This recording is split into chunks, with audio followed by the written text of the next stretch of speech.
There couldn't be a better day. What a great, amazing, wonderful feeling this is right here. I am so sorry. I am a Indiana Pacers hater and I will probably forever be one. I felt so good seeing them lose today, and not only did I get to see them lose, that I got to see them lose by almost around 20 points. I saw them give up. I saw them have to put on their bench with about a minute and a half left. And I was more than excited. I couldn't help myself. This game went exactly how I thought it was supposed to go. I predicted this game amazingly. It was so accurate. I said I'm taking the Thunder. I'm taking the Thunder by 15. And exactly what I said happened.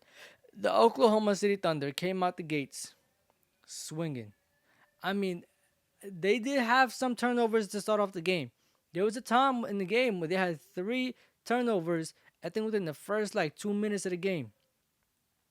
They have more turnovers than the Pacers, which is usually not something that you see with the Thunder. You don't usually see the Oklahoma City Thunder turn over the ball more than their opponent. And in the beginning of the game, it looked like that. And it looked like the Thunder need to lock in. It looked like they need to focus up and slow down and just know what they're doing.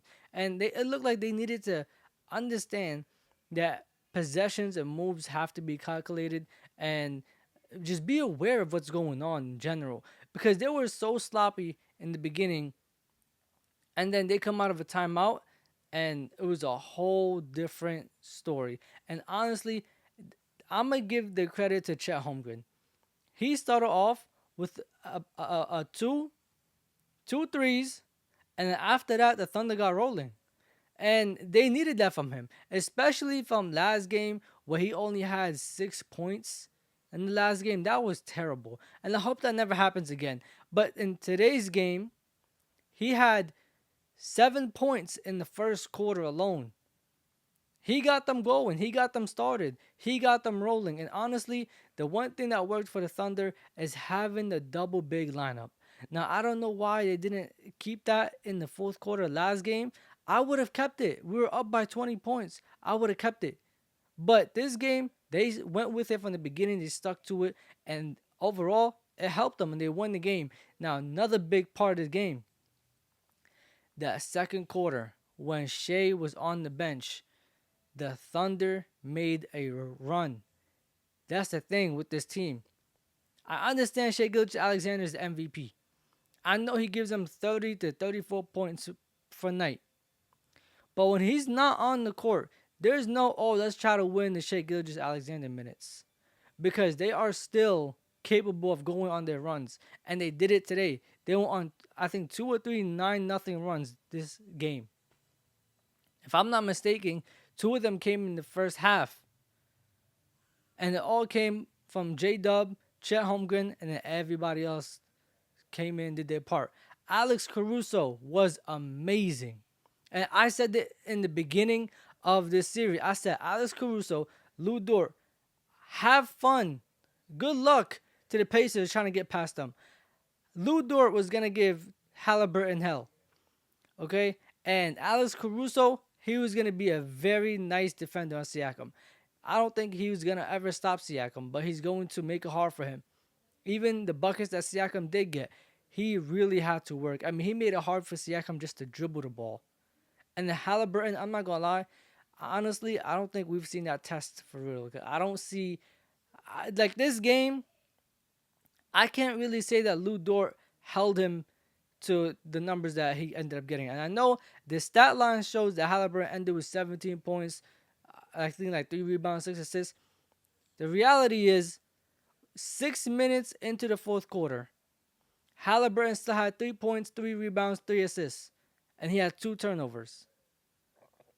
The rest of those buckets, the other 15, 14 buckets, they came in garbage time. It's him trying to get some type of energy for the team so they could try to make a run. And it didn't work. Another thing, Shea was super efficient. Super efficient. I'm not going to count the last couple of buckets he got. I'm going to count up to like the 27, 29 point that he got. He was like 8 for 15. And that's not including all the free throws that he usually gets. Because this time, I think he only shot like 6 or 7 free throws that really mattered. 6 or 7. And the first half, I think he only went to the free throw line one trip, and that was because I think it was Neesmith. He has swiped down and made a silly mistake. And the next time he went to the free throw line was in the second half. That is amazing for the Pacers. If you can figure that out, that's amazing. Now, the thing that scares me though, as the Pacers, last game we had 20 turnovers in the first half, and we were only down by 6. This game we had way less turnovers. They had to actually play us, you know, straight up. They had to play defense and close out possessions with the rebound. But they went up by 15, 20, 21, 23 at a certain point. And then you had players come off the bench and go crazy for them. You had Kendrick Williams. He came out. He was going crazy for them. You had the other Jalen Williams. He hit a three, or I think two threes. You had Wallace. Oh my God. Like, the defense was crazy. You know how many possessions where I was like, Wallace and Kendrick Williams are going insane, like defensively, offensively, and then Shea had 4 steals. I mean, the Thunder were all over the place. I'm not gonna forget Aaron Wiggins and what he did. I think he hit 5 threes, 5 threes. That is amazing. And I believe this year he dropped 40 points. So if he giving you 5 threes, this isn't just a anomaly. Now, Obi Toppin giving you 5 threes, that's an anomaly right there, especially on the road, not even at home. That's a game that they were supposed to win. Because if Obi Toppin gives you 5 threes, you better win that game. I like this game for the Thunder.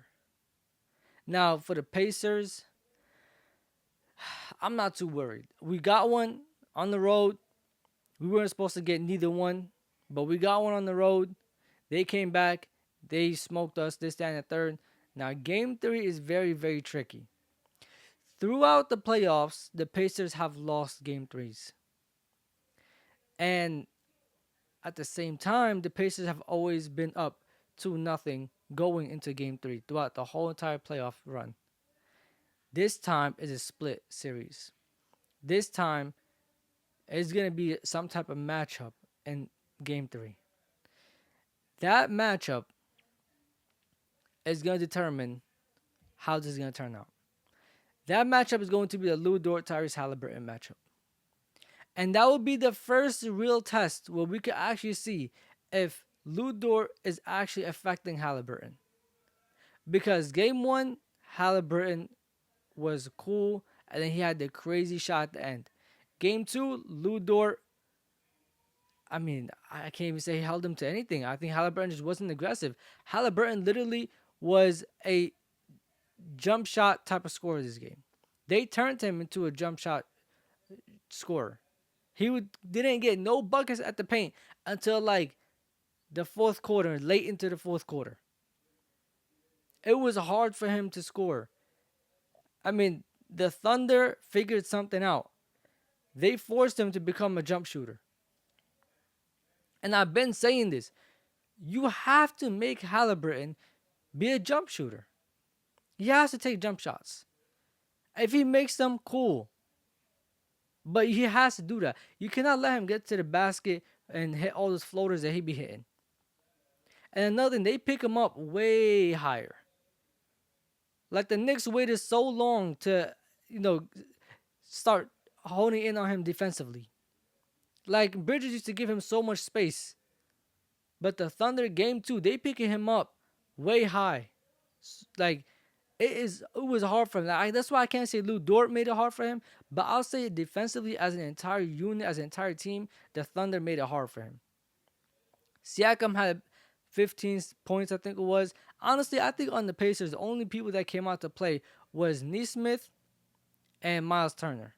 Miles Turner was actually scaring me because I was like, he can be a problem. And that third quarter, it looked like we're about to have some type of miracle game from Miles Turner. Like, remember game 1 against the Knicks? I think it was Neesmith who had 6 threes in the fourth quarter and had a 30-point game. I thought they were about to get that from Miles Turner this game.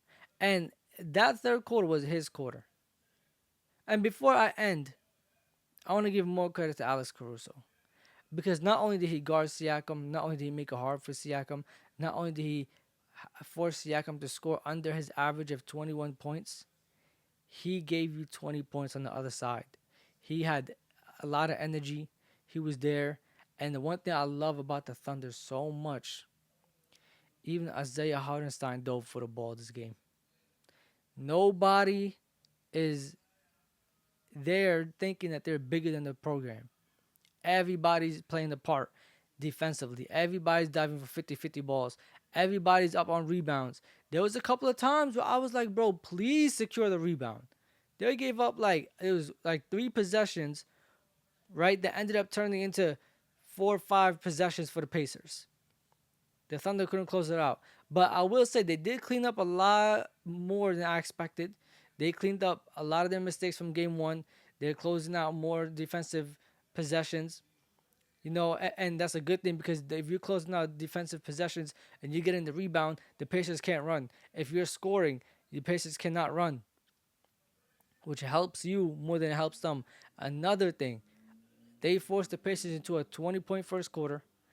I think every quarter was the first 2 quarters were all 20 points, 20 in the 20s, and then the second half, the Pacers had like 30-point quarters, but the Pacers allowed the Thunder to have the second, the third, and the fourth quarter as 30 points or more quarters. I always say this: if you can hold a team to 30 points or less in the quarter throughout all 4 quarters, you have a very high chance of winning. If they are scoring 30 points or more in 3 out of the 4, good luck trying to win. And the thing that actually I was scared of, but the Thunder found a way to make it work, is that they forced so many turnovers last game, but they were only up by 6. This game, they did end up forcing turnovers, but it wasn't like how it was last game. But they went up by 15. And I was actually scared because last game they were only up by 6. And I understood that Chet Holmgren had a bad game. J-Dub, I was about to end the video without speaking about him. 2 bad games in a row. 2 bad games in a row. I need a good game from him. I don't know what that was. I think he went like 5 for 14. He's due for one. I hope it's game 3 because they're gonna need him. They're going to need him in game 3. I hope it's that game, and I hope the Thunder don't let it slip away. Yeah, I know I'm rooting for the Thunder. I hate the Pacers. I don't think the Pacers deserve to be in the NBA Finals. I don't think that they're a championship team. I don't think they're an NBA Finals team. I think they were at best a second round team, maybe a conference finals team, and get swept by the Celtics. But unfortunately, that's not how it went. But anyways, yeah, thank you so much for watching the video. Like, comment, subscribe, and share this. We'll talk to E. Safety.